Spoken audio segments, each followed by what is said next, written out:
Bon, en fait, je suis hyper embêté. Parce que je voulais commencer cette interview de la même manière que notre bon ami audiovisuel, qu'on salue. Salut Audio. J'ai tapé ton nom dans ChatGPT, l'aigle blanc. Ah Et ouais. j'ai demandé qui t'étais. Et Ça donne quoi? il avait fait ça pour l'interview de Tristan Archer et j'ai trouvé ça rigolo. Et c'est pour ça que je voulais lui faire un clin d'œil. Et n'hésitez pas à aller voir les incroyables interviews des catcheurs français et même de Shigeru Hirie faites par audiovisuel. Non, en fait, l'aigle blanc est le nom de ring de René Benchemoul. Enfin, tu dis mon vrai nom comme ça, c'est... Et René Benchemoul était donc un vrai catcheur français qui a marqué l'histoire du catch en France parce que l'aigle blanc n'est pas de se faire un vrai catcheur. Il a emprunté le blaze d'un autre. C'est ça. Euh, Je connaissais très bien René d'ailleurs.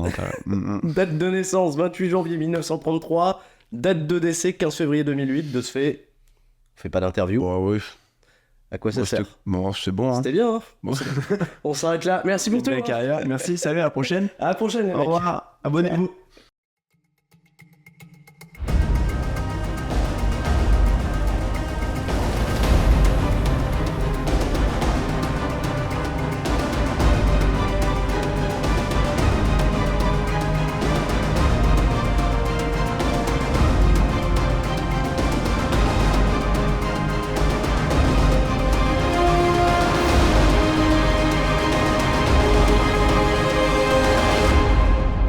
L'aigle blanc est le nom de ring utilisé par plusieurs catcheurs à travers l'histoire du catch. Putain, mais en fait, t'as piqué le place d'un. Pourquoi tu t'appelles aigle blanc? Pourquoi je m'appelle Aigle Blanc? Ouais. C'est un nom qu'on m'a donné de base. Donc ça veut Ok. dire... ouais, c'est Nitro. Enfin, il est venu faire les séminaires à APC. Donc Nitro, un catcheur du CMLL, C'est qui ça, venait du exactement. Mexique. Il y a un petit partenariat avec APC. En fait, il venait tous les ans faire un stage. Ouais. Et il désignait une sorte de vainqueur du stage à qui Ouais. il donnait une tenue. Ok. Donc, il y en avait qui avaient déjà des tenues personnalisées, dans le sens où, par exemple, il y avait Christianium qui lui avait déjà eu une tenue pour son perso qu'il avait déjà. Ouais. Et ça lui arrive de ramener des nouveaux persos, dans le sens où lui, il dit, bon, ouais, écoute, moi, je verrais bien ça pour cette personne, tout ça, tout ça. Ouais. Et la première année où il a ramené une tenue, c'était justement celle de Aigle Blanc. À la fin du stage, donc c'est moi qui l'ai récupéré. Ouais. Et en fait, donc, il me donne la tenue, le personnage, il me dit, maintenant, t'en fais ce que t'en veux. C'est un truc qui se fait principalement au Mexique, en fait. C'est des gens, en fait, méritaient un personnage créé par d'autres qui C'est s'est ça. transmis. Parce qu'en fait, tous les catcheurs, même ceux qui ont les appellations junior et hero, c'est pas toujours les familles, en fait. Non, en fait, c'est surtout une sorte de... Moi, j'aime bien cette personne où Ouais. je vois un avenir en lui, je trouve qu'il me correspond bien et je Ok. veux faire un truc avec lui. Ok. Et en vrai de vrai, donc nous, on n'est pas considéré comme héros des Nitro, mais c'est l'idée, quoi. L'idée, Ok. c'est qu'il nous transmet quelque chose et que en nous transmettant ça, on le représente un peu à chaque fois qu'on catch, quoi. C'est quand même super. Donc, tu as l'héritage, en quelque sorte, du catch mexicain. C'est aussi pour ça que tu as cet attachement à ton personnage masqué. C'est clair. Peut-être le vieux catch français, parce que là, je parlais de René Benchemoul, mais il y a aussi des personnages emblématiques du catch français, comme l'Ange Blanc, le Bourreau de Béthune, et il y en a eu tant d'autres, hein, les principaux qu'on connaît, Les anciens. les anciens. Ça te fait quelque chose, ça marque les gens, le fait d'avoir ce catcheur masqué français qui... Ben, souvent, on compare à l'Ange Blanc. Ça, je l'avais souvent au début. On me demandait si c'était un hommage, s'il y avait quelque chose en rapport avec ça. Ouais. Du coup, pas du tout, mais je trouve que c'est un bon clin d'œil au final. Ouais. C'est pas prévu du tout, mais je me dis, bah écoute, ça a été une histoire dans le catch français, et sans le vouloir, l'histoire elle reprend un peu le truc, donc en Ouais. vrai, je trouve ça cool. C'est un truc qui est un peu ouf, parce que dans l'histoire, je sais pas si ça tu le savais, c'est beaucoup de catcheurs français qui ont été apprendre au Mexique certains styles de catch, etc. Et en fait, on peut un peu se vanter ça historiquement qu'on a... La France. On a peut-être influencé la lucha libre qui après nous a totalement dépassé. La lucha libre française, on va appeler ça maintenant. Ah, la lucha francesa, elle est partie. Allez, let's go. Aigle Blanc qui a commencé sa carrière en 2015, si je dis pas de bêtises. 15, ouais, c'est ça. Ah, exactement. très très jeune, t'avais quoi, 15-16 ans? J'avais presque 16 ans. Presque 16 ans. Presque 16 ans. Ouais, parce que Cage Match, qui va être mon support, eux ils te mettent carrément, t'as débuté en 2014. En vrai, c'est peut-être en 2000. Tu sais que je sais même pas vraiment. Je sais C'était pas, soit 2014, soit 2015. Soit juillet. Je sais que c'était en Ouais. juillet, ça, c'est sûr Ouais. et certain. Parce que c'était après le premier stage. Non, non, même pas, ils mettent 2013, les fous. Ah, ça, c'est impossible. Ouais, Impossible. Ça, c'est vraiment impossible. mais t'as commencé très jeune, c'est-à-dire t'entraîner, c'est déjà fin de tes 14-15 ans. Ouais, c'est ça, ouais. Ouais. Au début, je pouvais pas y aller souvent à l'entraînement, c'était Ouais. surtout quelques fois. Ouais. J'ai fait le premier stage de Nitro où là, j'avais duré la semaine, et à Ok. partir de là, j'ai commencé vraiment à y aller assez sérieux. Quasiment 10 ans plus tard, pour présenter rapidement le palmarès du jeune homme que vous avez probablement aperçu notamment aux The Event, dans un combat dont on reparlera aux côtés de Rivenzi, Ponce, Kuro et bien d'autres. Michel Beaujolais, ça te dit quelque chose? Oh non, me parle pas de lui, c'est bon, on va couper l'interview. Non, mais c'est parce qu'il était, il était dedans, c'est tout. Oui, bah oui, il était censé... il nous a aidé à gagner. Le The Events, mais depuis le parcours est quand même super cool. T'as catché dans beaucoup de pays en Europe et tu reviens tout juste d'une tournée au Japon, dans la prestigieuse All Japan Pro Wrestling, là où a foulé... Bel accent. All Japan Pro Wrestling. Là, on a retrouvé à l'époque des Kenta Kobashi, des Mitsuharu Misawa qui ont fait les grandes heures dans les années 90 et bien d'autres catcheurs. Une structure qui a toujours été historique pour le catch puisqu'elle est native de Riki Dozan qui sépare en deux Giant Baba, Antonio Inoki, chacun monte le truc. Il y a toujours beaucoup de références à Giant Baba. Ouais. Ça, c'est vraiment un truc qu'ils ont gardé. Il y a beaucoup de trucs par rapport à ça. Tu sais quoi? On va parler du Japon tout de suite. Vas-y. On n'est pas sur... on va redémarrer le début de sa carrière, Yamase, on s'en fout. Non, Yamase. Parle-moi du Japon. Parle-moi du Japon. Comment ça s'est passé? Comment t'es arrivé là-bas? C'était un rêve? C'était un objectif? Ouais, ça faisait vraiment des années que c'était l'objectif. Ouais. Pendant un moment, c'était le Mexique. Ouais. Et dès que j'ai fait le Mexique, j'ai dit, OK, bah, le prochain endroit où j'ai envie d'aller, c'est le Japon. Il y avait toujours les États-Unis aussi qui me font de l'œil un peu de côté. Mais avant tout, je voulais aller au Japon, c'était sûr et certain. Et pour ça, j'attendais d'avoir un peu des contacts justement avec des catcheurs japonais, voir comment ça se passait, tout ça. Et j'ai eu la chance, dans le même mois, qui était le mois de mars de cette année, j'ai eu un match avec Fuminori Abe au karaté, donc une première interaction un peu avec un japonais. Et après, à l'APC, j'ai eu un match avec Shige, donc Shige. Et les deux matchs se sont bien passés. Et donc, du coup, j'ai dit, bon, je vais juste essayer de voir ce qu'ils pensent de l'idée que j'aille au Japon, juste pour voir un peu ce que ça donnait. Je sais que justement, Tristan, à ce moment-là, il avait aussi quelques contacts. Donc, je dis, bon, ouais, je vais voir ce que ça donne. Je vais juste envoyer un message et dire, qu'est-ce que vous pensez de l'idée? Et l'idée, en fait, elle a directement, ils m'ont dit, OK, si tu viens, on t'aide, on fera tout pour t'aider, te trouver quelque chose. Et par rapport à ça, j'ai eu un contact avec une autre personne qui était justement aussi au karaté. OK. Nikan Lee, qui était une arbitre All Japan. Donc, elle a arbitré quelques matchs à ce moment-là. Donc, Fuminori Abe a parlé de moi en disant, je ne sais pas si tu te rappelles, mais ce catcheur masqué veut venir au Japon. Et en fait, là, elle a directement sauté sur l'occasion parce que la promotion All Japan manque un peu de catcheur junior, donc catcheur un peu dans mon style. Et en fait, dès qu'elle a su qu'il y a quelqu'un qui voulait venir, elle a dit, OK, bah, moi, je vais faire en sorte que ça se fasse pour All Japan. Et là, du coup, ça a changé toute l'idée de base, qui était de base, je viens au Japon et je vois un peu ce que je peux faire, essayer de trouver des dates à droite, à gauche. Oui, parce qu'il y a un truc qu'il faut comprendre quand tu vas au Japon, si tu veux travailler en tant que catcheur, tu dois y aller avec, pour beaucoup de compagnies, avec un visa. Un visa, ouais. C'est-à-dire que si tu vas... vraiment, c'est important. Ouais. Si tu vas en touriste, merci, t'es là, mais on peut pas t'utiliser, tu peux pas bosser, en fait. Les 3/4 des fédérations, c'est mort. Et la plupart, en fait, des grosses compagnies fonctionnent avec des visas. Ils t'obtiennent un visa, c'est-à-dire que tu peux travailler légalement là-bas. Ça, ouais. Parce que tout le catch est régi autrement. Les catcheurs là-bas, notamment ceux de Japan, ils sont dédiés à leur dojo, à leur compagnie, ils sont sous contrat. C'est un travail, c'est leur métier. C'est leur vie. Ouais. C'est leur métier. Mais ils acceptent donc des étrangers, des gaijins, vous êtes des attractions et Mais tu vois, ce qui est fou par rapport à ça, c'est que All Japan, en fait, ça fait depuis le Covid, il n'y a plus de gaijins. Ah ouais, il n'y avait plus rien. Beaucoup moins, ouais. Ils m'ont expliqué qu'il y en avait un ou deux qui étaient passés il n'y a pas longtemps. Ouais. Mais c'est tout. Ça n'existait plus depuis un moment. Et en fait, ils m'ont dit que j'étais un des premiers qui revenait et qui essayait de voir ce que ça pouvait donner. Et ouais, c'était fou parce que quand je regarde un peu tous les autres produits, Noah, tout ça, il y avait quand même beaucoup de gaijins. Ouais. Et je regardais dans les shows All Japan, j'étais le seul, quoi. Parce que là, il y a eu récemment, dans les catchs européens, il y a Saxon Huxley qui est du côté de la Noah. T'avais catché avec Saxon Huxley, non? Non, je l'ai croisé plusieurs fois, ouais. Il y a, je sais qu'il y a aussi un Écossais. Ah, attends. qui est venu il n'y a pas longtemps chez Bodizoy. Ouais. Morris, je crois que oui, Jack Morris. Jack Morris. Ouais, c'est ça. Et oui, j'ai vu qu'il y avait Adam Brooks, là, ils ont fait un tournoi, il y avait vraiment pas mal de gaijins. Et ce qui est fou, c'est que je me suis dit un peu plus tard, mais c'est vrai qu'en fait, dans le Japan, là, je suis tout seul, quoi. Ouais. Je suis le seul qui n'est pas japonais. Donc, t'es au Japon, tu parles pas un mot de japonais. Ouais, 2 mots, quoi. Les Japonais, ils parlent pas un mot d'anglais. Ah ouais, ça c'était quelque chose. Hein. Je m'attendais pas, je me suis dit, ils vont pas être bons. Je savais que ça allait pas, parce que déjà, quand tu parles un peu avec Abe, quand tu parles avec Kyrie, c'est OK, mais tu sens que c'est galère. Ouais. Mais là, c'était encore un autre niveau, quoi. C'était vraiment... Ok. Ils comprennent pas, quoi. Ils Et- essayent, ils font en sorte, ils font ce qu'ils peuvent pour essayer, mais ils savent pas, quoi. T'es resté donc un gros mois et demi, quasiment 2 mois. Quasiment 2 mois. Quasiment 2 mois. T'as fait combien de combats là-bas? All Japan, 10, à peu près une dizaine. Dizaine. Ouais. Et après, j'ai fait 2-3 petits choix à droite à gauche. Ok. J'ai fait un show pour la Dove Pro Wrestling, parce qu'il y a un catcheur justement qui était venu en Allemagne encore une fois avec WXW.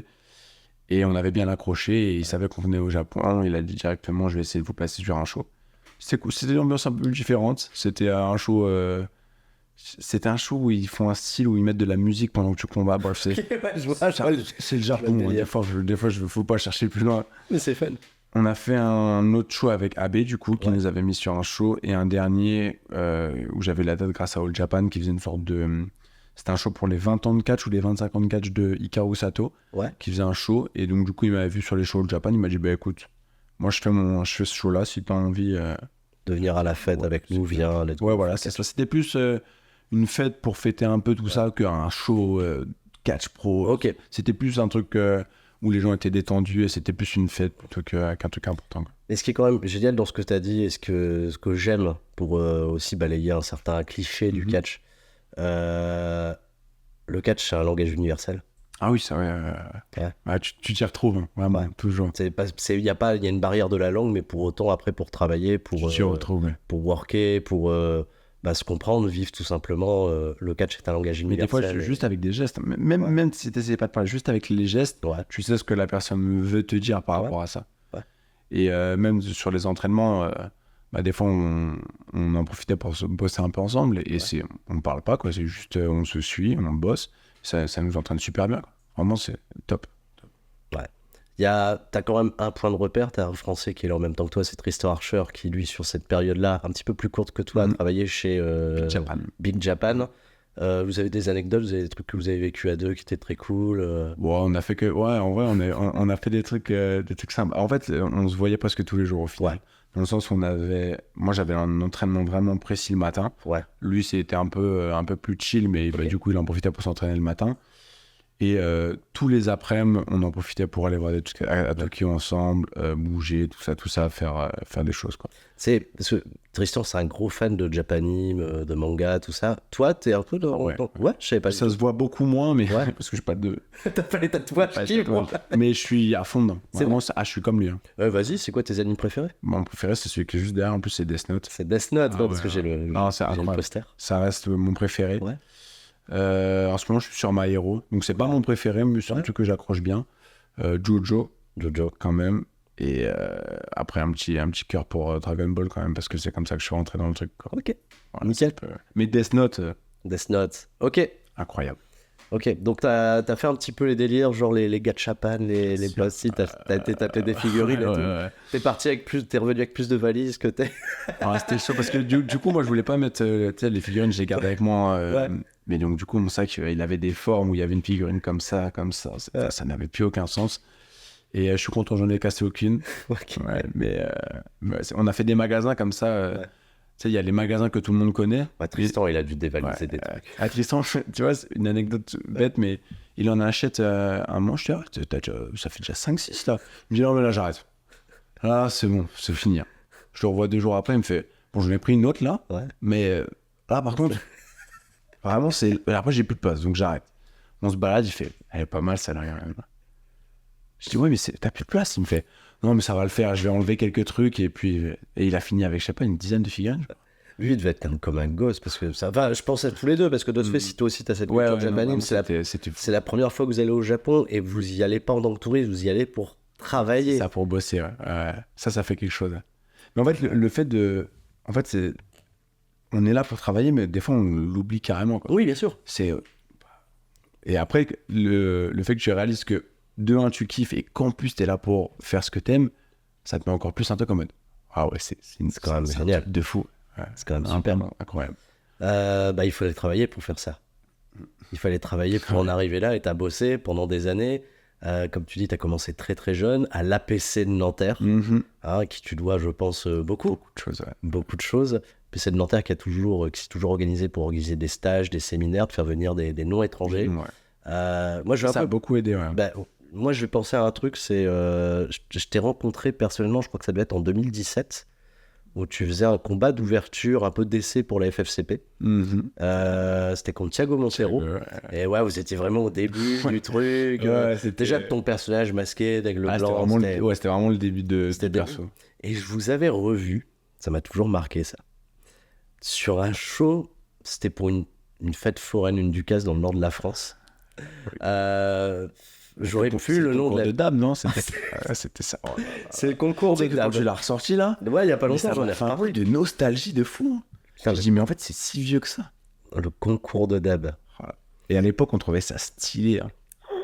On avait fait ça, on était dit, on a dead ça. Oh là là, c'est fou. En vrai, cette anecdote. J'ai vu ça, ça fait cringe un peu. Mais elle est hyper marquante pour nous parce que c'est des shows en fait qui sont hyper importants dans le catch en France. C'était des petites dates, là je crois que c'était Ludovic de l'Estrée, je crois qui organisait ça.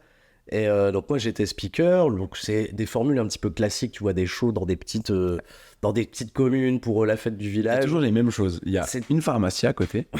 Mais c'est toujours le même truc. Du village. Il y a l'église, la pharmacie, un tabac, un grec. Voilà.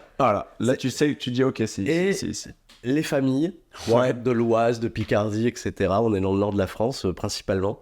Et il y a 3 matchs et tout le monde se retrouve dans un 3 contre 3 à la fin.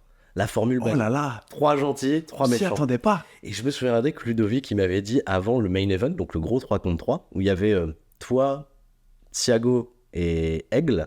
Vous avez, Thiago et Aigle.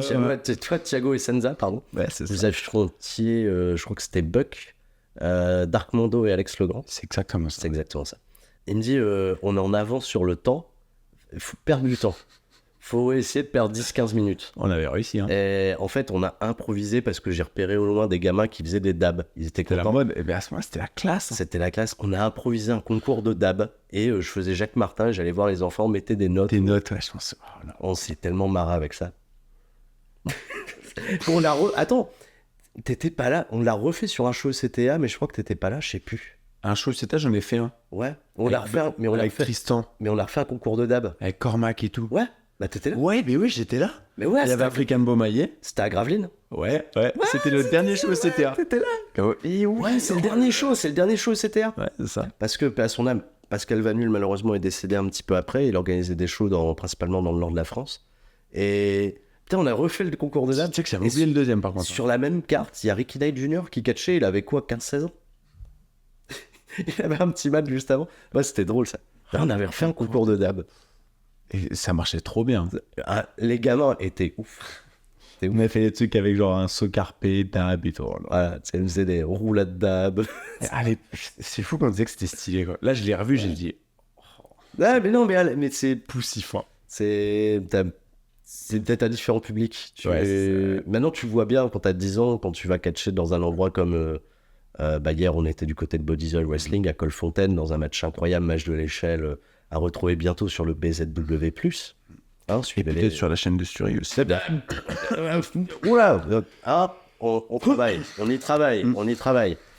Et ce qui est hyper intéressant, c'est que à côté, t'as continué aussi de prendre des dates pour des trucs un petit peu plus public familial, ambiance, parce que c'est un petit peu différent, mais c'est aussi l'occasion de tester des nouveaux trucs. Des choses. Mais tu sais, moi, ça va faire puriste de fou. Ouais. Mais j'ai toujours eu plus de mal avec catcher quand c'est pas des fans de catch. Ouais. Parce que moi, je trouve que mon catch à moi, il est très orienté pour que ça plaise à ceux qui aiment ça. Ouais. Et que... T'as un côté très flashy, naturellement. C'est ce qui t'anime. Ce que je fais même quand je le fais, que ce soit du côté technique ou du côté... En fait, c'est stylé que si tu comprends le catch. Ouais. Alors que côté famille, les gens, ils sont pas là pour comprendre le catch, ils sont là juste pour passer un bon moment, voir un spectacle. Et fin de l'histoire. Ouais, mais je me souviens d'un show que j'étais venu présenter ou commenter, je sais plus, à l'APC. C'était pas à Nanterre, c'était en dehors de Nanterre, t'as affronté Tristan, main event. Oui, je me souviens de celui-là. Les gens voulaient voir du high fly, etc. Et c'était plus des familles, pas forcément des fans de catch, puristes et tout. Mais en fait, tu vois du high fly, tu vois des gens qui montent sur les cordes, qui volent un petit peu, il y a des sites de tête, tout ça. Je me souviens de ce match. Ouais, c'était une des premières, je crois que c'était là. Je m'en souviens. C'était la première fois que je devais affronter Tristan. Ouais. On avait le week-end d'avant. Ouais. West Catch. Tu me fais, en fait, il manque quelqu'un et donc t'affrontes Tristan en contre un. C'est pas arrivé plus tard, ça? Je crois que c'était justement. Je crois que c'était ça. Hein. Ouais. Je crois que je devais affronter Tristan. Non, je l'ai. C'est bon. Là, dans ma tête, ça se refait. C'était une semaine ou deux après que Tristan se soit pris mon pied dans ses parties à Plouane à Westcatch. Ouais, c'est ça. Parce que on a fait la route avec Tristan et on a fait cet angle où il m'a enfermé dans son coffre. Oui, c'était ça. Pour faire monter le truc avec les... Ouais, on vous révèle que c'était kayfabe. Il m'avait enfermé dans son coffre et ça avait pris sur les réseaux sociaux. Et après, je l'avais... Ouais, c'est ça. Et j'ai mis une photo avec toi sur Instagram où je te dis, il faut taper dans les couilles. Oui,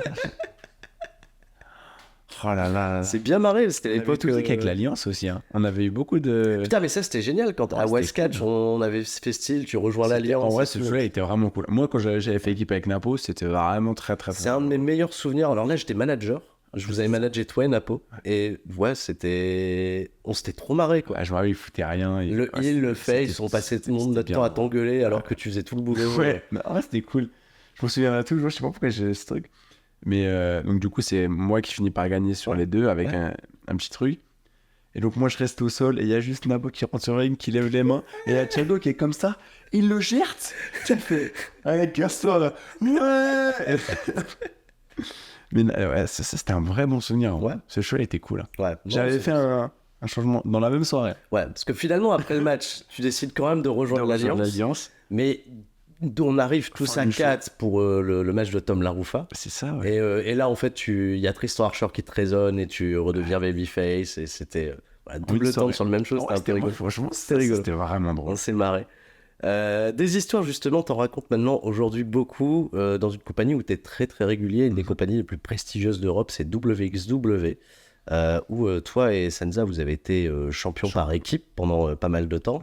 Au moment où on enregistre ça, bientôt tu repars là-bas, ça sera pour le mois de... C'est dans 3 semaines. 3 semaines, très exactement. On enregistre ça on est le 3 septembre. La vidéo sort plus tard, donc calé, hein, comme vous voulez. À peu près. Voilà. Peut-être que le tournoi sera passé du coup. Peut-être que le tournoi sera passé. Qu'il est rapide sur moins que je sois là. On ne sait jamais. Il y a le Tag Team Festival à nouveau. Tu vas faire équipe avec Senza là-bas. L'année dernière, vous avez remporté ce tournoi et vous êtes devenu champion par équipe à l'issue justement de ce tournoi. Exactement. Cette année, on reprend les mêmes ambitions et tout, on repart. On repart. C'est un peu différent parce que Senza a décidé d'enlever son masque là-bas. Ouais. Le dernier match n'est pas super bien passé parce qu'on a perdu tout simplement. Donc il y a des petites discords pour l'instant. Mais on essaie de faire en sorte que ça se passe bien et en fait. Quand j'y ai repensé, c'est qu'avant le Tag Team Festival de l'année dernière, c'était pas non plus, on n'était pas non plus l'équipe favorite qui gagnait tous ces matchs, quoi. Et en fait, c'est ce qui nous avait un peu révélé en tant que vraie équipe qui marchait bien. Donc j'espère que ça fera pareil à ce moment-là, quoi. Ok, il y a des équipes justement l'année dernière que tu avais croisées, notamment Chris Brooks. Ouais, avec Masahiro, ouais. Ouais, et ça, là, tu affrontes les champions. C'était quoi, champion par équipe de DDT ou c'était champion en Asia? En Asia, ouais. Je crois qu'ils sont tous champions d'ailleurs. Je crois, ouais. Oui, il y avait eu eux, il y avait eu Pretty Bastard. Ouais, Aura et Magot. Et Sanity. T'avais affronté Sanity, c'est vrai. Dimanche. C'était l'équipe composée, c'était qui? C'était Alexandre et Young. Eric Young. Ouais, et Eric Young qui était venu. Putain, c'est 3 chouettes matchs pour au final... avoir le final, ouais. Le boss. C'était Amboss donc qui défendait les titres et vous avez pris les titres à ce moment-là. Très cool. Ouais, c'est ça. Très très cool, très très cool. Très très gros moment, ouais. Et derrière, après ça s'est plutôt bien enchaîné parce que vous avez participé au Karat en tant que champion par équipe. Ouais, c'est ça. On avait fait le Karat l'année d'avant en tant que participant du tournoi et l'année d'après pour défendre les titres. Ouais. Voilà, il y a beaucoup de personnes, il y a à chaque fois 1000 personnes tous les soirs et vous avez un finish un petit peu en apothéose dans un grand 3 contre 3 en équipe avec Commander. C'est ça. Aujourd'hui chez All Elite Wrestling contre Ares, numéro AB et Trey Miguel. C'est ça. Et ça a été un peu ouf parce que ça a été une espèce de gros déclencheur. Le match a énormément buzzé là-bas. Ils vont vous acheter des pièces, vous êtes reparti. C'est vrai que c'est la première fois que ça m'arrivait. C'est le standing ovation. On l'a déjà eu plein de fois. Enfin, je parle comme si. Mais on avait déjà eu plein de réactions. Mais les pièces sur le ring, en plus, c'était arrivé à Arez et Commander le premier jour. Et je m'étais dit, c'est stylé quand même. J'aimerais bien que ça m'arrive à un moment. Ça fait très tradition mexicaine, tout ça. Mais c'est un truc de. Enfin, c'était Bandido et Mike Bailey qui avaient eu ça à l'époque. Ouais, c'est ça. Ouais, c'était au Karat, je crois encore. Ouais. Ouais, c'est ça. Ils avaient ça. Et Bah, justement, il l'avait eu 2 jours avant. Et je me dis, oh, par contre, en match avec des Mexicains, si on arrive à avoir ça, ce serait cool et tout. Et 2 jours après, Bim, et voilà. Je dis, oh, avalanche de pièces, des connexions qui se créent, et ça c'est super cool. Et ce qui est chouette à partir de ce combat, c'est qu'il y a des connexions qui se font, notamment avec Trey Miguel, que tu rebosses derrière à l'APC. T'as un week-end en fait de fou juste avant de partir au Japon. T'enchaînes Michael Oku ouais, le samedi. à la WXW dans un match que je lis partout, décrit, match de la soirée, etc. Et le lendemain, Trey Miguel à l'APC. C'est ça. Et le dimanche matin, lundi matin, départ. C'était direct après. Ça commence à faire des sacrés noms accrochés à ton palmarès quand t'as un florilège comme ça, des noms les plus cool que t'as eu l'occasion de bosser. Ouais, Pete Dunne.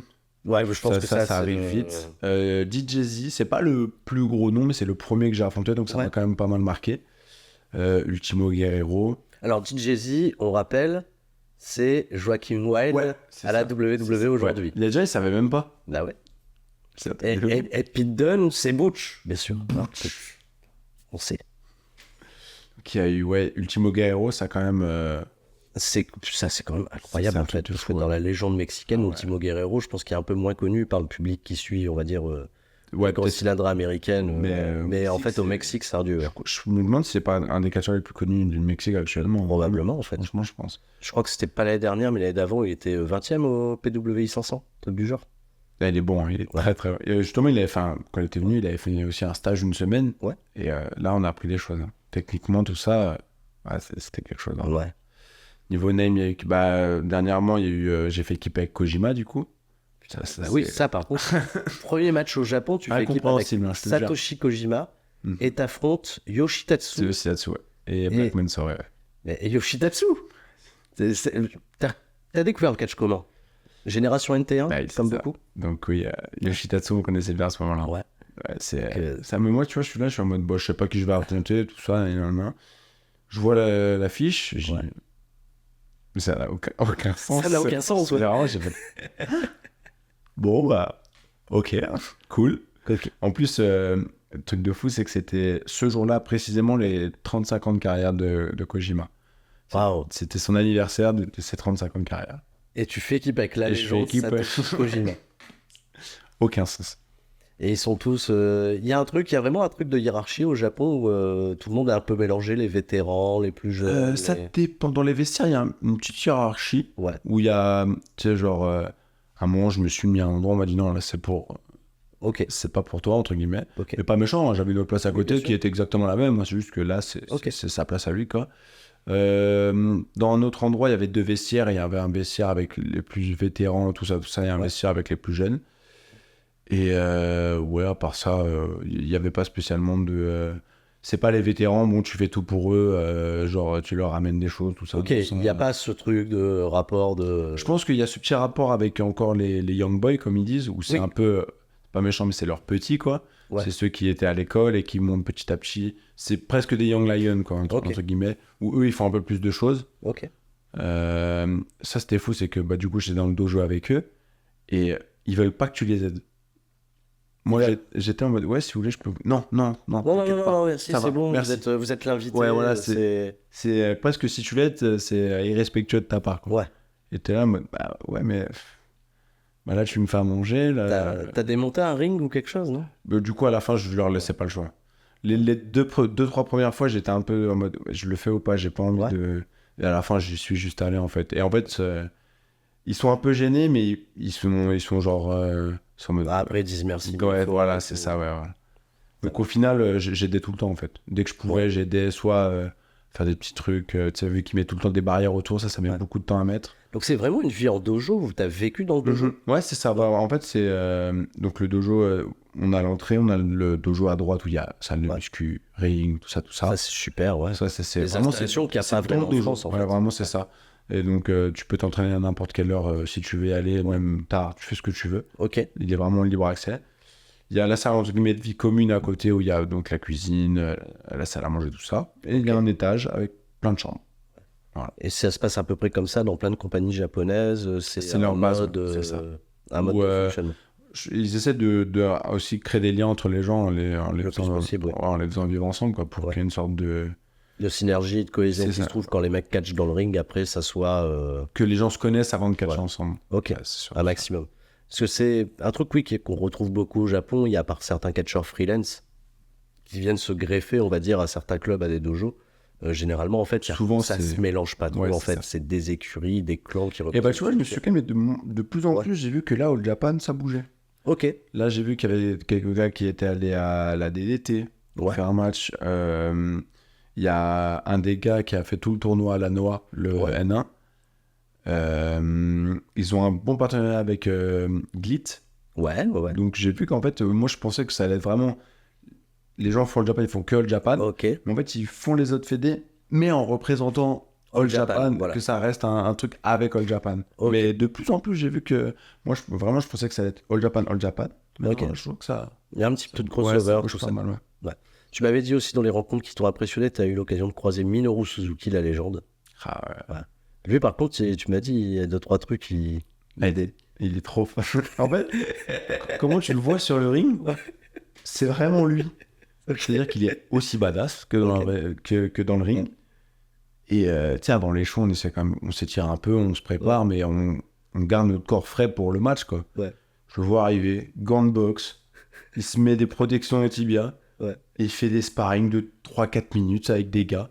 Ouais. Et il les défonce en plus, parce que parce que c'est et facile. Tu sais, il a le même regard de quand il cache comme ça, là, le gars le bas.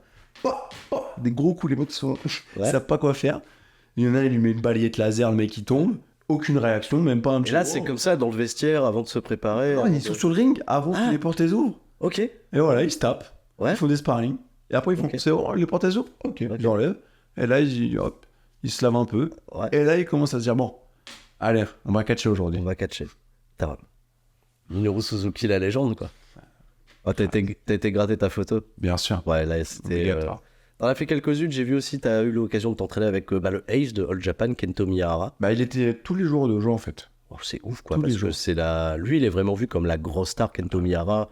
Il a un match incroyable, il me semble, contre Takajima, la Noah. Ouais, je l'ai vu. Cette année. Tu l'as vu en vrai? Non, je l'ai vu. Ah oui, t'as vu en et j'ai vu justement Miyahara le jour d'après. Ouais. Je lui dis ça va, il fait. J'ai mal partout. Et tape fort, hein, Nakajima. Ça tape fort au Japon. C'est une idée reçue ou. Ça tape fort, mais ça tape bien. Ok, ça tape aux bons endroits. Voilà, c'est ça. Okay. Donc tu sens que le coup il passe, mais tu vas pas te sortir avec une douleur ou un truc. Tu sens le coup passer sur le coup, tu dis ok, mais après le match, ça va. Ouais, et tout s'est bien passé. Enfin, même moi j'étais surpris parce qu'il y a eu beaucoup de clips qui ont été remis et je vous en mets un petit peu également là en vidéo pour illustrer. Mais j'ai halluciné, oui, de voir les Japonais aussi bien suivre sur tes routines, en fait, sur tes spots. Parce que, on parlait tout à l'heure, barrière de la langue, ce genre de truc-là, et pourtant tout. Heureusement qu'il y a les vidéos. Tu sais, je me suis quand même pas mal servi de vidéos pour juste. Voilà, ça, c'est ce que je veux faire. Ok. Et, parce que du coup, souvent, on n'avait pas accès au ring le moment avant. Okay. Parce qu'il y a Minoru qui se tape sur le ring, donc on va pas aller le déranger. Il est en sparring, je suis en train de mettre des balayettes au Young Boy. Tu peux me laisser les cordes, vite fait. Je pense pas que ça va. Je vais m'en prendre une au passage. Ouais. Et donc je me suis pas mal servi de montrer mes vidéos. Et ce qui est cool, c'est qu'au final, même quand on se comprenait pas, parce qu'il y a des moments où on a l'impression d'être sur la même longueur d'onde, mais quand on catch, en fait, on a capté qu'on n'avait pas du tout le même truc, ça marche. On finit par se comprendre. Ça, c'est le catch. Hein. Je pense qu'au bout d'un moment, quand les gens savent catcher, ça finit par couler. Ok. Dès lors que l'habitude, l'entraînement, t'as un peu compté, tu fais combien de matchs à peu près là par année? Je sais pas du tout. Attends, j'ai cash match. En vrai, je sais pas. Je sais pas, une cinquantaine. Si cash match, on le rappelle, ne répertorie pas tout. Ouais. En 2023, t'es déjà 48, l'année dernière 60. Je suis à 48 cette année. Ouais, c'est vrai que cette année, ça. Répertorié sur cash match. Hein. Mais t'imagines, 2022, 60 combats dans l'année. Ce qui est loin d'être décollant. 2021, bon après 2021 et 2020, c'est le Covid. Quand même 2021, 33 parce que tu as la chance de travailler à la WXW pendant le Covid, même sans public, parce qu'ils produisent des trucs et c'est comme ça que tu as commencé à la WXW. C'était pendant la période où il n'y avait pas de public, c'était Covid. 2020, tu as 18 combats et sinon le reste de l'année, 2019, 2018, 42, 44. Pour toi, ça pète à partir de 2018 le game changer, à mon sens, moi c'est ce que j'ai perçu. Le game changer, c'est Pete Dunne. Déjà parce que tu vas t'entraîner avec lui au Portugal. C'est comme ça que ça avait commencé, ouais. Vas-y. En fait, on a un petit peu de tout ça. avec des élèves APC, on a vu qu'il y avait en fait, il y avait une sorte de petit partenariat avec la Fédé portugaise, dans le sens où on savait que... Il y a quelqu'un qui s'appelle Red Eagle, C'est ça, qui fait ouais. des trucs organisés. Il y avait un petit... C'était pas un vrai partenariat officiel, mais bon, les deux fédés se parlaient, ils étaient en bon terme, quoi. Et donc, on a vu qu'il y avait un stage avec Pete Dunne, qui venait juste de faire le tournoi UK. C'était vraiment au tout début qu'il commence à péter... C'est le moment où les gens commencent à bien parler de lui, tout ça. Ouais. Mais c'était pas encore signé. C'était vraiment... Il n'y avait pas de contrat WWE. Ouais, voilà. Il avait fait le tournoi, c'était bien passé, fin de l'histoire. Et je crois qu'il avait fait son match déjà, qui avait buzzé contre Tyler Bate à NXT aux États-Unis. Non, pas encore. Même pas encore, ok. Non. Ça, c'est quand je l'ai affronté à la PC, mais la première fois que je l'ai vu en Portugal, il n'avait pas encore fait tout ça. Il avait juste fait le tournoi qu'il avait déjà bien fait marcher avec le face-à-face avec Regal, tout ça, là, tous ces trucs-là. On fait le stage. Il s'entend surtout bien avec nous, les Français. Il y a un bon petit rapport. Il dit déjà qu'il aimerait bien faire un match avec moi, tout ça. Il me l'avait dit déjà à ce moment-là. Et nous, tu sais, si tu veux venir en France, nous, ça serait cool pour te faire, nous, on serait chaud, tout ça. Et on commence à garder le contact comme ça. Ouais. Et après, il y a eu un long moment avant que ça arrive, parce que du coup, il commençait à exploser. Et c'est le moment aussi, il y avait beaucoup la Progress qui marchait très très bien. C'est vrai. Où lui était champion, il y avait la Fight Club. Bref, l'Angleterre était en pleine explosion. Donc c'était compliqué de l'avoir. Jusqu'au moment où on a réussi à l'avoir au Génie. Je crois que c'était 2017. Ouais. Là, c'était le 18 février 2018. Ouais. Super Clash 2. C'est ça. Je flex. Je flex. Tout seul en plus. Hein. Non, mais pour moi, c'est une date qui est hyper importante parce que je crois que Jenny, c'était sold out. Ça a buzzé de ouf. Les gens étaient tellement heureux. Moi, j'étais présentateur ce jour-là. Et à l'APC, ça faisait longtemps qu'il n'y a pas eu un name aussi prestigieux que Pete Dunne qui venait. Il venait pas en plus sans rien, il venait avec la ceinture champion NXT UK, qui en fait avait pas, je crois que c'est un fan qui avait... Ouais, c'est un fan. Mais c'était Céla Guillaume. Ah, c'était Céla Guillaume. Oh, incroyable. C'est Guillaume qui avait ramené. Et c'est lui qui avait filmé aussi le show. Mais c'était Guillaume qui avait ramené sa ceinture. C'est énorme. Ouais, ça a été le début d'un truc. Hein. Mais je pense que ça a été même le début un peu de l'idée de ramener souvent des noms au départ APC, après dans les autres promotions. Mais l'idée de mais en fait ramener des mecs plus connus pour les mettre face à des gars de chez nous, c'est une super idée en fait. Et je pense que c'est là que ça a commencé à se faire. Tu mets ton produit en valeur, tu transmets également du savoir à d'autres, ce genre de choses-là. Moi je sais que c'est ce qui m'a aidé de fou, c'est juste affronter des gens plus connus, quoi, en tant qu'expérience et en tant que même comment tu catches, comment tu vois la chose, ça a tout changé. Par rapport à ton parcours, on va revenir peut-être un petit peu sur les débuts, mais tu as commencé jeune, tu es génération NT1, tu décides tout de suite, je veux tenter le catch, je veux essayer, je veux y aller. Tu as cette chance aussi d'être en région parisienne pour pouvoir dire ok, il y a Nanterre qui est près de chez moi, j'y vais. Près de chez moi, c'était galère. Allez, vas-y, raconte. 1h30 de transport aller-retour à chaque fois. Ouais. C'était, surtout que j'étais jeune, donc les transports, c'est comme ça que j'ai commencé à les prendre assez souvent. Ouais. Et 3 heures à chaque fois, souvent même de journées où il y a lycée avant, donc lycée avec les affaires de catch, après on prend les transports, tout ça c'était sportif. Hein. Il fallait en vouloir, bien soutenu par la famille, tout ça. Franchement, ma mère elle avait juste peur, ce qui est assez logique, mais mon père il a dit fonce quoi. Et surtout que en fait j'ai eu la chance entre guillemets, de bien me débrouiller dès le début. Ouais. Et Harlem, il a direct été voir mon père, il a dit faut pas qu'il arrête quoi. Faut vraiment Harlem c'est le grand frère. Harlem c'est le grand frère. Ouais. Harlem, on pense à Harlem de la PC. Et il m'a direct dit faut pas que t'arrêtes, c'est mort. Ouais. Et donc moi du coup j'ai dit faut pas que j'arrête. Bon je vais y aller souvent. Continue, t'as poussé et petit à petit donc il y a ça, il y a les stages, donc t'avais parlé, il y a le stage avec Nitro qui a aidé à aller plus loin.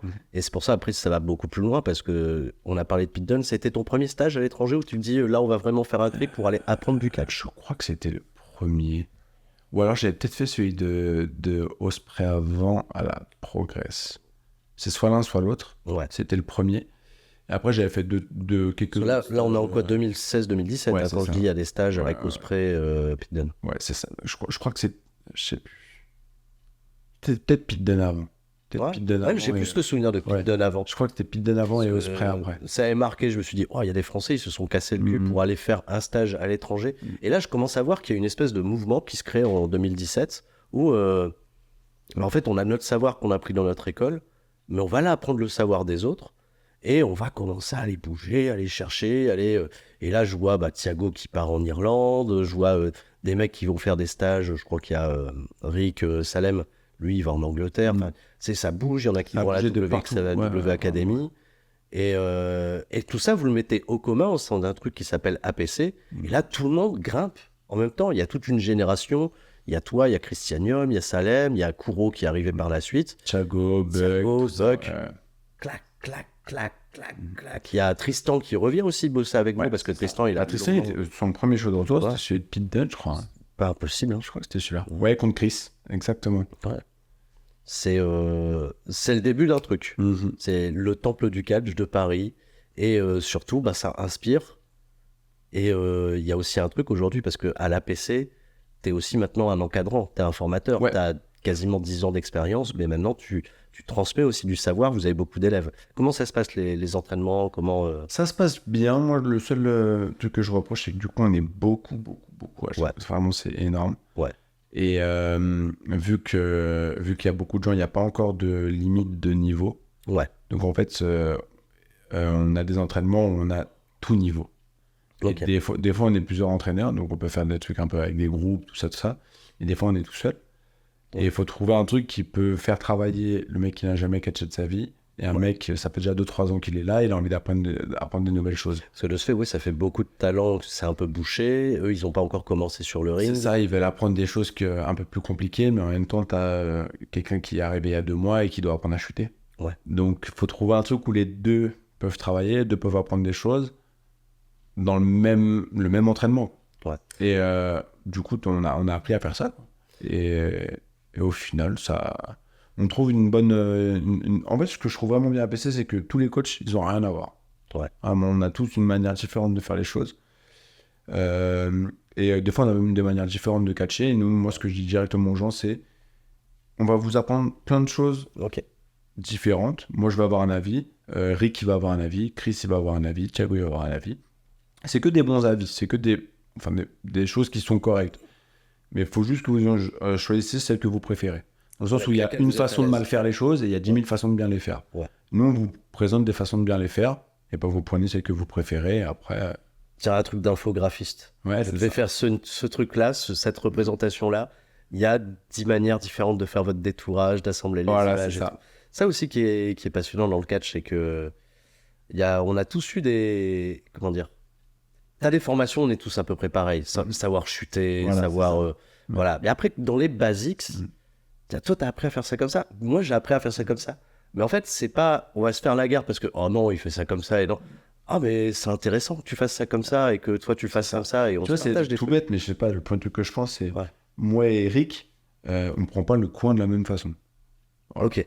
C'est bête, mais moi, je fais plus un truc où je me tourne un peu plus vite et je le prends un peu plus fort et lui, il se tourne au dernier moment. Les deux sont bien. Okay. Et donc, on leur dit, écoutez, on va travailler ça aujourd'hui parce qu'il faut que vous appreniez à prendre le coin. Soit vous faites ça, les deux sont bien. Ouais. Faites ce que vous voulez. Ouais. Mais tant que vous faites l'une des deux bien, nous, ça nous va, quoi. Et donc, du coup, je trouve ça bien d'avoir 5-6 entraîneurs, quoi. Parce que du coup, tu peux avoir plein de trucs différents à chaque fois. Les élèves, ça change un peu, ils viennent de ce fait, il y en a ceux qui restent longtemps, qui traînent, eux, c'est un peu dommage pour eux, c'est pas encore leur chance. T'en vois aussi partir, abandonner, malheureusement. Mais là, ce qui est cool, c'est que du coup, maintenant, il y a la PC Evolution. Ouais. Donc, ça leur permet... Parce que le génie, c'est pas facile à avoir. Donc, génie, on va dire, c'est le show principal. Ouais, voilà, c'est ça. Vous avez un gros show tous les 2 mois à la PC. C'est dur parce qu'il y a beaucoup de monde à placer sur le show. Okay. Des gens qui sont tout le temps là. Donc, du coup, tous les entraîneurs, Tristan, Senza... Ça, c'est souvent NBA mais son bras. Oui, des names, on va dire, du circuit. Voilà, et qui sont imprégnés dans APC. Et donc, du coup, c'est difficile pour des jeunes de se faire un nom et de rentrer. Même Kuro, ça faisait un moment que nous, on pensait qu'il était prêt avant qu'il débute. Ouais. Bon, d'un côté, c'est pas si mal parce qu'au moins, quand il est arrivé, on était sûr et certain qu'il était prêt à 100%. Ouais. Mais ça a été... on a dû... ça a mis un peu de temps. Ouais. Et donc là, du coup, on a APC Evolution qui leur permet au moins d'avoir le fait de cacher le moins public, le fait de commencer à faire des interviews, de faire un peu de micro, tout ça. C'est dans votre salle d'entraînement, mais c'est filmé, c'est rediffusé derrière sur YouTube. Et donc ça permet au moins qu'ils aient une base. C'est pas, ils commencent le catch, le premier show, c'est au Studio Génie qui est un peu... Mais bon, ils ont un premier truc devant un public. Et ça leur permet de se faire une idée de ce que c'est. Tu vas faire un aigle blanc junior. T'as peut-être un poulain, quelqu'un à qui tu vas donner une tenue d'aigle blanc junior. Peut-être pas, non. Non, peut-être pas. C'est... Ouais, l'idée de... je me trouve pas assez haut et assez... Nitro, j'ai fait assez de Nitro, choses il est pour- en train de regarder peut-être pour redonner un masque à quelqu'un. Bah, Nitro, là, je crois qu'il a redonné un masque à quelqu'un. Ah, il a... Ouais. Oh. Et ouais, après, j'ai mes petits préférés, quoi. Ouais, ok. Bah, mon petit préféré de base, c'était Kuro. Donc, ouais. Kuro, c'est... je vais pas faire le mec, genre, ouais, c'est grâce à moi. Là. Mais c'est toutes les bases et tout ce qu'il a commencé à faire, c'était avec moi. Moi, j'ai vraiment pris le temps de découvrir Kuro à... J'ai vu débuter, j'ai vu son tout premier match contre Tristan qui avait un petit peu choqué les gens, tout ça, et après j'ai vu quoi, ça grimpait, à chaque fois on disait ouais, Kuro, bon gars et tout, à chaque fois que je le voyais, bon esprit et tout. Et quand j'ai su qu'on faisait le The Event et que c'était Kuro qui était dispo pour faire le truc avec, là c'était vraiment le premier week-end que j'ai passé, et en fait ça m'a tué parce que voir à deux, vous avez le même âge tous les deux, vous avez 24 ans tous les deux. C'est ça. Là, j'ai l'impression que vous étiez deux frères, quoi, que Ouais, vous aviez grandi ensemble, vous étiez les deux meilleurs amis d'enfance et que... Non, on a tu sens la chimie, vraiment créé un lien, Ouais. un truc, ouais. Ça a commencé en tant qu'entraîneur, tout ça. Bon. Et puis de toute façon, au final, on passe tellement de temps ensemble sur les routes, tout ça, Ouais. qu'au final, on crée autre chose. Et bah, ça marche à 100%. Ouais. Vraiment. Ouais. C'est même plus un podcatcher, quoi. C'est un vrai pote. Le The Event, quel truc quand même. Hein. En vrai, on a fait un truc de fou, quand même. Moi, je me souviendrai toujours quand Rive, il me contacte, qui me dit les dates du The Event venaient d'être annoncées. Il y a eu l'annonce de Zerator. Moi, Rivenzi, à ce moment-là, je le connais depuis peut-être 2 mois à peine. Parce qu'on s'était mis en contact, il y avait la sortie du jeu vidéo. Il a dit oh, putain, j'aimerais bien, je retombe un petit peu dans le cadre, j'ai envie de m'y réintéresser, tout ça. Et il se met à jouer au jeu. Et il y a des gens de ma commu qui étaient sur son stream et qui fait mais tu devrais contacter Sturi. Et donc il laisse sous-entendre qu'il a déjà vu mes vidéos. Et tu sais, on se Tu pense. te dis, Il y a un petit contact comme ça. Donc moi, je lui envoie un message. Je fais si tu veux un de ces quatre parler de catch, il n'y a pas de souci. On fait un live, on parle de catch, c'est super cool. Donc on s'échange 2-3 messages. il est tellement intéressé quand il fait ça. Tu sais que Ouais. c'est un truc de fou, hein, sur tout ce qu'il fait. Il s'intéresse tellement, vraiment. s'intéresse, il est curieux. Et là, comme le truc lui plaît vraiment, tu sais, il est revenu dans le truc. Il y a le jeu qui était pas trop mal. Il s'est dit ouais, mais le catch. Putain, parce qu'il y a d'autres trucs. J'ai lu des choses. Genre, le meilleur catch, le meilleur match au monde, c'est Kenny Omega contre Kazuchika Okada. Et il n'y en a aucun des deux qui a la WWE. Et là, il se dit, mais en fait, c'est totalement différent le catch, en fait, de comment je l'ai découvert à la télévision à l'époque. Et là, il découvre, il y a plein d'autres structures, etc. En fait, c'est pas, je vais rattraper mon retard. Surtout, ça, c'est impossible. Mais quand même, hein, il a été regarder les trucs, il s'est documenté. Et moi, je me souviens, il m'envoyait des messages. Tu me conseillerais de regarder ça et tout. Je fais, oui, vas-y, regarde. Ça, on se trouve des liens, des liens sous le manteau. C'est fou. Et quand on se connaît encore à peine, il m'envoie un message, il me fait, est-ce que tu penses qu'on peut faire du catch aux The Event? Ah, donc là, déjà, l'idée elle commence à arriver. Punaise, le lendemain de l'annonce, il m'envoie le message. Je fais, frère. C'est-à-dire, Parce que faire du catch aux The Event, ça veut tout et rien dire. Quoi. moi, je m'attends exactement à la même chose que plein de gens devaient s'attendre quand ils ont dit, on va faire du catch aux The Event. C'est on va mettre 2-3 cordes à la con et on va faire semblant de se taper. Comme quoi ils faisaient leur sparring de boxe. Voilà, je m'attendais à un truc. Non, le sparring de boxe, ils ont fait des trucs plutôt ok. Mais je m'attendais à un truc. C'était dans où on un fait les ring, cons. tu sais, fait à la main. Et moi, je m'attendais à un truc, on fait les cons. Il fait non, en vrai, est-ce que tu penses qu'on a moyen d'avoir un vrai ring de catch? Bah, j'ai fait de toute façon, on fera rien. Je te dirai jamais oui si déjà de base, on n'a pas un vrai ring de catch. Et on a du bol parce qu'on a maximum de la CCX, Nicolas, qu'on embrasse, Un bon ring en plus. hein, qui a un ring à Montpellier. Un bon ring. Juste qui peut l'amener, il dit mon ring il crèche à 2 pas de l'endroit où il y a le The Event. Nous, on Ils peut aider. avaient défoncé le camion. Ouais, ils ont défoncé le camion. Et de ce fait, en fait, c'est bon. Mais là, il y a un autre truc qui est complexe. J'ai fait, ok, il y a un ring, mais la ring, on va pas installer un ring dans la salle de stream. C'est pas possible, en fait. T'imagines, tu fais une chute. T'as tous les setups, même les setups, les setups qui tremblent et tout, c'est pas possible, tu vois, parce que puis même le bruit, c'est impossible.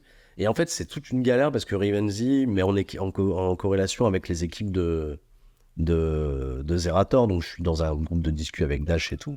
Je fais, mais comment on va faire, tu vois, comment on peut organiser? Ils arrivent à trouver, tu vois, le hall du truc à louer pour le moment. Je fais, au moins, on a le lieu, on peut le poser. Lui était cool, en vrai. Ouais. Et là, il y a le catch, parce que c'est pas tout. Faut que Rivenzi, Ponce, ils apprennent à catcher. Et là, il me dit, qui? je t'ai contacté direct. Je me suis dit, toi, t'es peut-être celui qui a le plus de dispo. Il y a un streamer, il est sur Paris. Je pense que vous pouvez fit tous les deux. Faut vous trouver des créneaux pour vous entraîner. Et c'est hyper complexe. Parce que lui, il part en vacances. Toi, t'avais des dates, du booking, Je passe en etc. vacances aussi. Ouais. C'était... En fait, quand il était là, j'étais pas là. Et quand j'étais... Vraiment, c'était jamais là. Ça a été infâme au début, mais on a quand même réussi à caler quelques moments pour s'entraîner. Enfin, vous avez pu vous caler des trucs, à préparer un combat, à Je crois monter. on avait commencé fin août. Hein. Ouais. Fin août et c'était mi-septembre. C'est ça. C'était ça, vraiment. C'était un truc de fou, en vrai. Non, Il avait été transparent. Il a sorti une vidéo Rivenzi pour parler de tout ça. Ouais, elle était incroyable. Hein. C'était super. Il avait flouté ma tête. Franchement, respect au monteur, hein, parce que tous les entraînements, on est à l'entraînement, quoi. Donc, bien sûr, pas de masse, tout ça. Ouais, et donc ce qui est totalement fou, c'est que le projet se met en place, il suit les entraînements, il y a Ponce qui s'intègre à la toute fin. Ah ouais. On a fait un entraînement. À la toute fin. Ouais. Et il faut que ça sorte le jour J avec eux. En plus de ça, ils ont streamé pendant 3 jours pour récolter des fonds. C'est un The Event un petit peu particulier. Là, les gens s'attendent. Il va y avoir un match de catch qui avait été annoncé la veille. Qu'est-ce qui va se passer? Bim, happening. Il y a des entrées, il y a des catcheurs, il y a un ring, il y a Michel Beaujolais. Bref, il y a Zerator en pantoufle qui vous présente. Il y a des commentateurs. Ouais. Il y a des entrées en plus avec tout le monde. Tu ressens un truc spécial, toi, là-dedans? Tu te dis, c'est... Parce que toi, tu suis un petit peu, t'es un fan Twitch. Ouais, je suis bien, ouais. Bah, en fait, tous les gars qui étaient là, je les connaissais déjà très bien, quoi. Ouais. Et tu dis, on bosse ensemble. Ok, cool. Et après, c'est eux qui... Moi, je les apprécie, quoi. Ouais. C'est eux qui me disent, c'est un truc de fou ce que tu fais.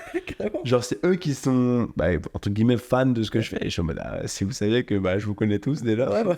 Pareil, justement, on retourne à l'endroit où il y a un peu à manger, tout ça. Ouais. Et il y a Domingo qui fait, les gars, j'ai besoin de vous, s'il vous plaît. On est en mode... l'imitation de Domingo est incroyable. Elle est vraiment en mode, j'ai besoin de vous. Alors que bon, nous on le connaît bien, quoi. Je suis en mode, ouais, bien sûr. Avec plaisir. Donc c'était... Vous venez taper dans ça, c'était pour aller taper au truc. Non, j'ai perdu. Vous étiez arrêté à vous étiez arrêté chez Bob Lennon, chez Domingo. Chez Domingo. Je crois que... du coup, Rive, on avait fait en plus des trucs sur son stream après. Et je crois que c'est tout. Hein. Ouais. Je devais faire un truc avec le live d'hypnose. Ouais. Je devais le faire, j'étais chaud, il m'avait dit, j'ai dit ouais, c'est bon.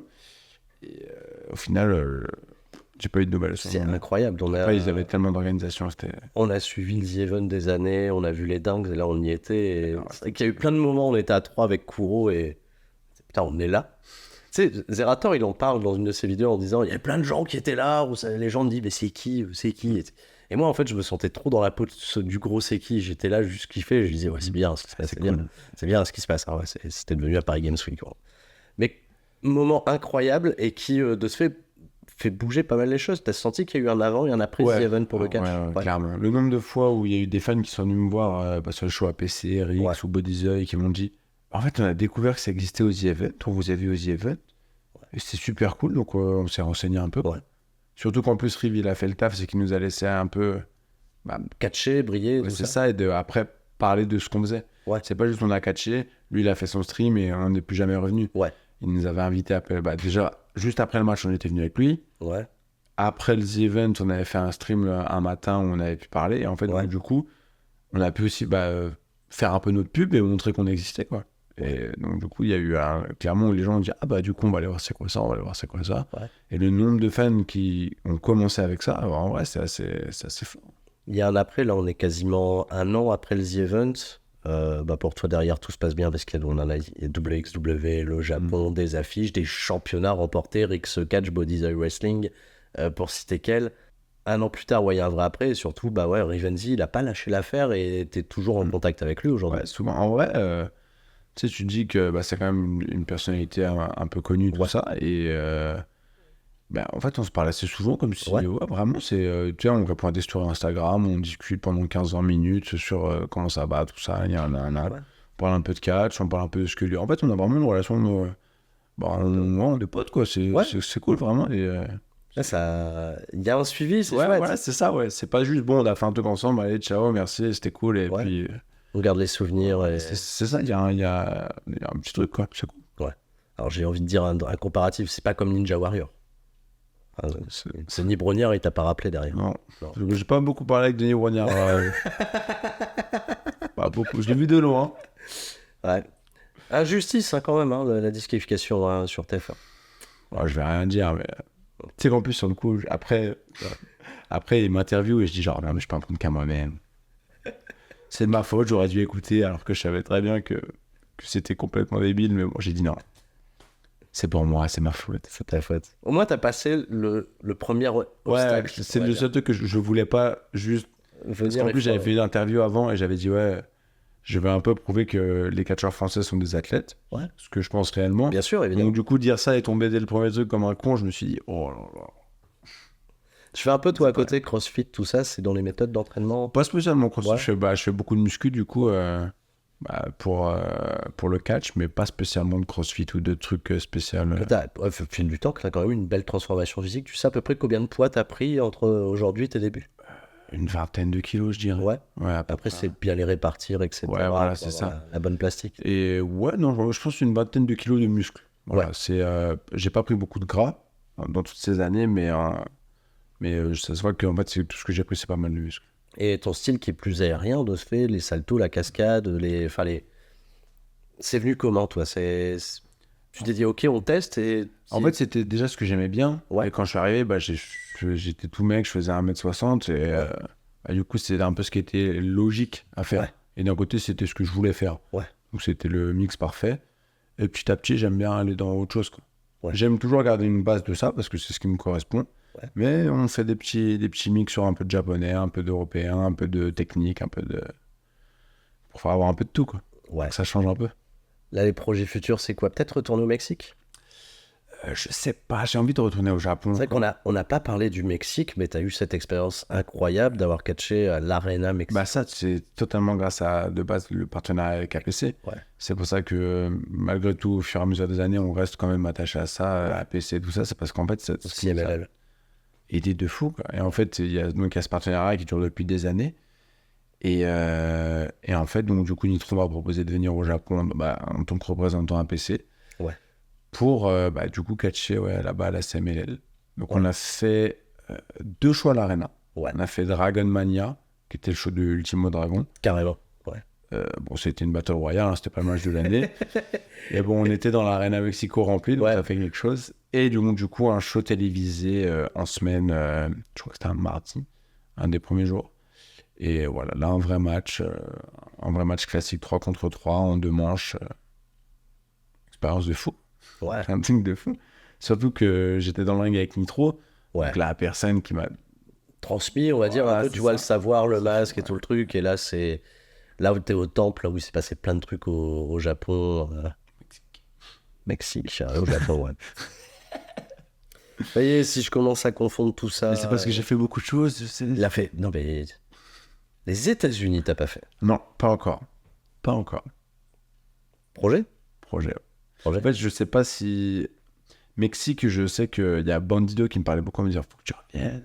Ah, parce que c'est vrai que Bandido aussi, ça a été une chouette rencontre, ouais. Ouais, je sais même pas citer, mais incroyable. Vraiment incroyable rencontre.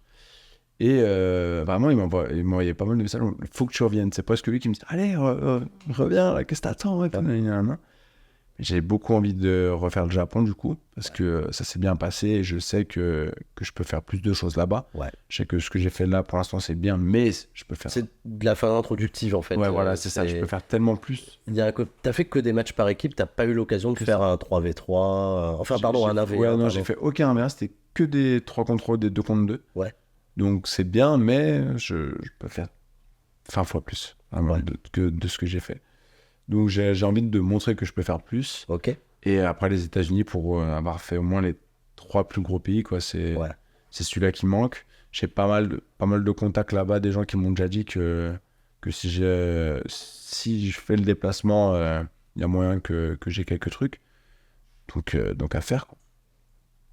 On verra, je sais pas lequel va arriver en premier. Ça dépend un peu de quelle opportunité se présente le plus vite, quoi.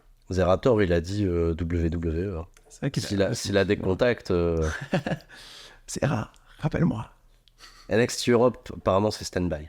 Dernière nouvelle. Aucune nouvelle. Moi, on me l'a déjà demandé, mais moi, j'ai jamais eu de. Jamais. Jamais rien. Rien. Rien. Moi, j'ai jamais fait C'est pas un truc c'est pas un truc qui se discute dans les vestiaires chez VXV, personne n'y pense. En tout cas, nous, de notre côté, on n'en parle pas. En fait, on a juste tellement zéro info qu'on peut même pas en parler. Ouais. On sait pas. On se tient prêt, quoi. C'est ça. S'il y a l'opportunité. Mais je crois qu'ils avaient déjà dit oui, ça va commencer. C'était après WrestleMania, je crois qu'ils avaient dit ça. Ouais, mais là, ça se décale avec la fusion Endeavor. Les dernières nouvelles qu'on sait, c'est que pour l'instant, on sait pas. C'est pas spécialement un truc que j'attends. Je suis pas, je suis pas en mode bon, là, je sais que ça arrive, je me prépare pour ça, tout ça. Je fais ce que j'ai à faire et si ça arrive, bah, évidemment qu'on refusera jamais un contrat à NXT. mais si ça arrive pas, bah, je fais mes trucs à côté. Ouais, ça va très bien aussi, quoi. On rappelle, t'as 24 ans, t'es pas encore prêt de t'arrêter et t'as encore très très faim. Et putain, il y a aussi un autre truc qui est fou avec toi. 10 ans quasiment de carrière, pas une blessure. Des petites blessures par-ci par-là. Des petits trucs, ouais. Mais je touche du bois. Il y a du bois. Ouais, il y a du bois, ouais, t'inquiète. Du bois, mais tu touches du singe, y a pas de souci. Voilà, merci. En prie, ouais. Mais non, j'ai juste eu. Je me suis pété le nez 2 fois, quoi. Ouais. Ça, c'était une de mes plus gros trucs. Où il y avait dû avoir opération, tout ça. Mais ouais, à part ça. Ouais, non, ça va. Non, ça va. Justement, il y avait pas mal de personnes qui m'avaient dit non, mais tu verras, quand tu vas commencer à tourner tout le week-end, ton corps, il va peut-être pas suivre spécialement. Bah, pour l'instant, ça va. Ça va, ça tient, ouais. Bah, écoute, on va lui souhaiter, et souhaiter lui également que ça poursuive le plus longtemps possible. Là, dans les dates futures, tu retournes, donc on l'avait dit tout à l'heure, WXW pour le Tag Team Festival. T'as peut-être une chance de croiser d'autres mecs de Game Changer parce que le show est en partenariat, il y a des trucs avec Game Changer. Ouais. En fait, il y a des choix minuit. 2 shows, ouais, c'est ça. En fait, ils ont fait ça pour que ça passe avec Fight. Ouais, ok. Comme ça, ils le passent en live. Je crois que c'est en live en même temps, comme ça, les Américains peuvent aussi le voir. Ouais. Et oui, en fait, il y a d'abord le show de la WXW et après, il y a 2 shows GCW. À minuit, ouais. Donc, on sait pas. Il y a un show qui est GCW contre le monde. Ouais. Donc, on se tient prêt, mais je crois qu'ils font un peu les choses au dernier moment, un peu GCW. C'est un peu le style. C'est un peu un peu le style, bon, on verra sur place. Joey Janela, on verra. Joey Janela que t'as affronté aussi d'ailleurs. Ouais. Chouette expérience. Ouais, cool. Ouais. Un peu spécial. Ouais. Dans le sens où j'ai. C'était physique, hein, ouais, c'est ça. Mais tout s'est bien passé. Ouais. C'est juste, je l'ai pas vu beaucoup avant le match, quoi. Mais c'est incroyable parce qu'il y a un nombre de, il y a une complexité, je vais dire, dans la graduation, l'enchaînement des spots, la surenchère, etc., qui amène à un drama, un dénouement totalement fou. Qui va gagner? Il y a un vrai suspense jusqu'au bout. C'est assez hallucinant si tu me dis qu'au final, on s'est assez peu vu avant, quoi. En fait, on a commencé à discuter ensemble, le show était déjà en route, quoi. C'est incroyable. Ouais. Ça, c'est des anecdotes. Mais par contre, après, quand c'est parti, quoi. Ouais. En fait, c'est. Quand il faut travailler, on travaille. Ouais. En vrai, quand on a commencé, aucun souci. Ouais. Ça a enchaîné. Mais il fallait commencer, quoi. Ouais, il a dit un truc pas banal, hein, quand il te bat et qu'il prend le titre. Il fait c'est pour ces raisons-là que j'ai quitté AEW. T'imagines quand même? À l'issue d'un combat avec Aigle Blanc, le mec lâche pour ces raisons-là que j'ai quitté All Elite Wrestling. C'est vrai que c'est un truc de fou. Petit honneur quand même. Hein. Petit honneur. Gros match. Hein. Bodyzone Wrestling, ça reprendra ça aussi le 29 octobre. Il y aura des plus de dates qui arriveront. Tout ça, on communiquera dessus parce que c'est pas impossible qu'on s'y retrouve aussi. Avec MBM Janela 2. Ça va être quelque chose. On a aussi Rick Secatch où tu vas probablement défendre ton titre déjà. J'ai toujours pas défendu une fois. Hein. Non, t'es champion depuis combien de temps C'était quoi, mars, avril? Mars. T'as pas encore défendu ton titre? Pas eu l'occasion? Non. Mais bon, ça fait champion éclaté un peu, quoi. Le mec est champion depuis 6 mois. Donc ouais, j'aimerais bien le défendre. Ouais. Donc là, il y a déjà une défense fin septembre. Je sais qu'ils ont aussi un gros show prévu pour le 11 novembre. Ouais, novembre, c'est pas sûr qu'on soit là. Ouais. C'est en discussion parce qu'avec les dates, c'est pas toujours facile. Ouais. Mais on sait que normalement, ça devrait être quelque chose d'assez cool et qu'on aimerait bien être là, quoi. APC, ça reprend le 8 octobre. 8 octobre. Je crois que c'est ça. Ouais. Début octobre, quoi qu'il arrive. Là, ton planning pour la fin de l'année, il est plein. Ouais, il y a aussi l'Angleterre semaine prochaine. L'Angleterre semaine prochaine, cool parce que j'ai pas Newcastle, j'ai pas eu l'occasion de beaucoup faire l'Angleterre. Ouais. Donc, je suis bien content d'y aller aussi, ouais. WXW The North, si je dis pas de bêtises. C'est ça. Et j'ai un choix en Italie aussi en octobre. Oh cool, Ça, t'avais c'est déjà cool. fait l'Italie? Ouais, une fois. Ouais. Et là, du coup, je repars. Il y a aussi MBM et Mike sur le show. Ok. Donc, ça, c'est cool. Et après, on arrive vite à la fin de l'année avec toutes ces dates, quoi. Ouais. Déjà quelques propositions pour le début de l'année prochaine, mais j'essaie de voir si, par rapport aux autres trucs avec le Japon, les États-Unis, je sais pas comment ça va se passer. Donc pour l'instant, j'ai un peu mis en stand-by et je verrai. Mais ouais, même pour l'année prochaine, ça commence bien. Maintenant. Je terminerai de ce fait avec une question un peu large. Un peu large. Bien large. Bien large. C'est quoi ta vision pour l'avenir du catch en France? Oh. De ce que t'as vu. Non, t'es plus un jeune qui est là. Mhm. T'as 10 ans de bouteille, tu ramènes une vraie expérience internationale et tu vois le produit évoluer. T'es confiant, ça continue de monter, ça peut péter. Ça va exploser. Qu'est-ce qui manque? Là, il manque plus rien. Actuellement, il manque plus rien. Ce qui manquait, c'était, je pense, de l'expérience à l'international, comme tu as dit. L'expérience, maintenant, on l'a et on la transmet. Et eux, après, c'est à eux de partir. Et c'est ce qui se fait actuellement. Dans le sens où, avant, même nous, quand on commençait le catch, on commençait à voyager au bout de 4-5 ans, on commençait à aller en Angleterre ou en Allemagne. Et là, maintenant, en fait, le truc, c'est que quand les gens démarrent, ils sont prêts. Ils sont déjà prêts à aller partout. C'est plus bon, ils commencent, mais petit à petit. Là, maintenant, tous les gens qui me voient catcher, ils sont prêts à catcher. J'ai vu que il y a des élèves de l'APC qui n'ont pas encore fait un show officiel à l'APC, qui ont déjà été bossés en Angleterre. Voilà, c'est ça. Et ils sont déjà en train de faire des shootings professionnels, des trucs que nous, avant, c'était pas le premier truc qu'on faisait. Mais en fait, le truc, c'est vu que tout fait que augmenter, et maintenant, dès qu'ils commencent, ils sont déjà sur le bon chemin, quoi. Parce que vous avez pavé un nouveau chemin, en fait. Un truc qu'il n'y avait pas. Ce que Tristan avait commencé à paver tout seul il y a des années, quand c'était le seul à aller à l'étranger, et qu'après Sensei est arrivé dans le mix, qu'après moi, MBM, son bras, tout ça en est arrivé dans le mix, et que ça fait... Là, il y a Kuro qui est tout le temps... Kuro, voilà. Le mec, il a commencé en 2 ans, a explosé un truc de fou. Alors que nous, pour arriver à ce moment-là, c'était beaucoup plus long. Et je pense que là, il y a tellement de talents qui peuvent exploser comme ça. Quand on est sur des shows Body's Oil, il y a souvent les étrangers qui regardent un peu ce qui se passe. Et ils kiffent bien beaucoup de trucs qui se passent en France. Alors hier c'était Body's Oil 8. Moi j'ai vu Trent Seven, qui a de la bouteille comme pas permis, qui est quelqu'un qui a fait énormément de choses pour le catch UK, que vous avez vu à NXT UK. Enfin bref, je vais pas représenter qui est Trent Seven, mais il est subjugué de voir le niveau actuel, français, francophone. Et les étrangers que vous faites venir, ils viennent pas juste pour travailler, mettre le produit en valeur. Non, ils viennent dire aussi aux autres, merde, on a vu des Frenchies là. Mais maintenant, ils ont envie de... C'est plus on vient juste comme ça, c'est... là-bas, moi, je veux faire ça, parce que ce qu'ils font là, c'est trop bien. Mais sur les réseaux, c'est pas juste de la politesse. Leon Slater, il est incroyablement ravi de venir chez Body's Oil. LJ, pareil. Joe Lando, là, qui vient et chez Body's Oil et chez Rix, incroyable. LJ, pareil. LJ Cleary, qui était venu à l'APC, là, encore là. Non, et en plus, ce que je trouve, c'est que c'est pas que les catcheurs, mais tout va mieux.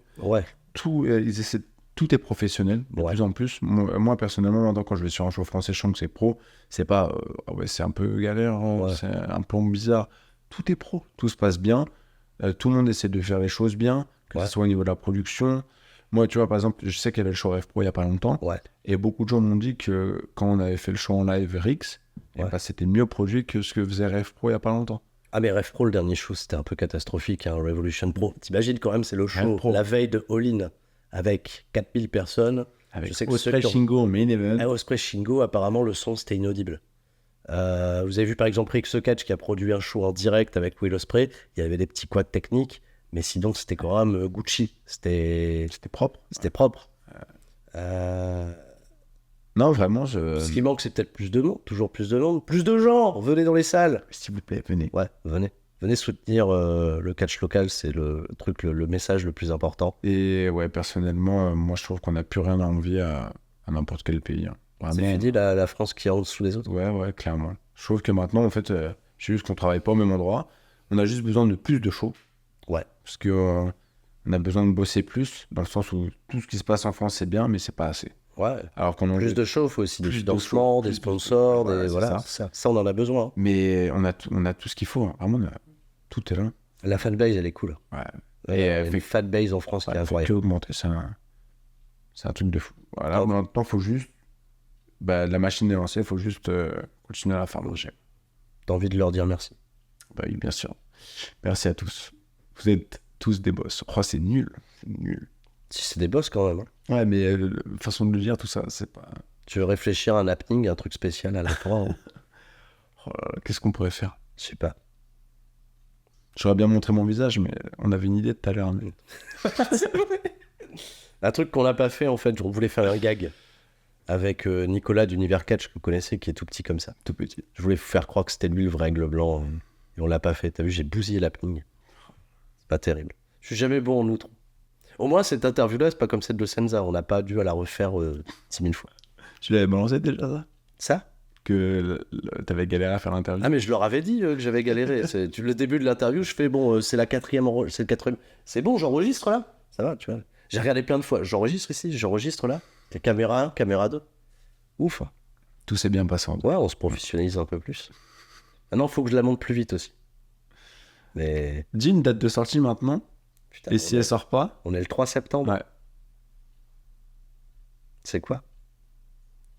J'essaie de la sortir pour le 10. On est d'accord. Le 10 septembre, si l'interview n'est pas sortie, Sturi, il doit se passer quelque chose. On doit trouver quelque chose si l'interview ne sort pas le 10.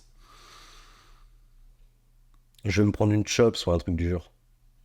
Tu te prends une chop de tous les catcheurs du show Bodyzone le prochain. Si j'y arrive, c'est moi qui leur mets une chop à tous. Ouais, ça se négocie, je pense. Ça se négocie, je vais te le faire mon possible. Mais si elle sort pas, tous les catcheurs du show, hein. Parce qu'il y a beaucoup de monde en plus sur les shows Le BZN. 29 octobre, c'est-à-dire que je vais pouvoir, grâce à toi, tu me donneras l'accord pour mettre une chop à Joey Janela. Ouais, ça passe. Sinon, j'en prendrai une de tout le monde. Ça passe, ouais. On fait ça. Incroyable.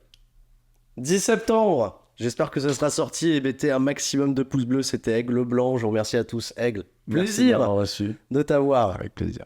Et bon courage pour la suite. Ne te blesse pas et l'avenir ne pourra qu'être radieux pour le chasseur royal. C'est bizarre comme phrase aussi. T'as vu, je suis nul. Allez, coupez et restez fort. Tu vas mettre une chop à Janela peut-être, hein.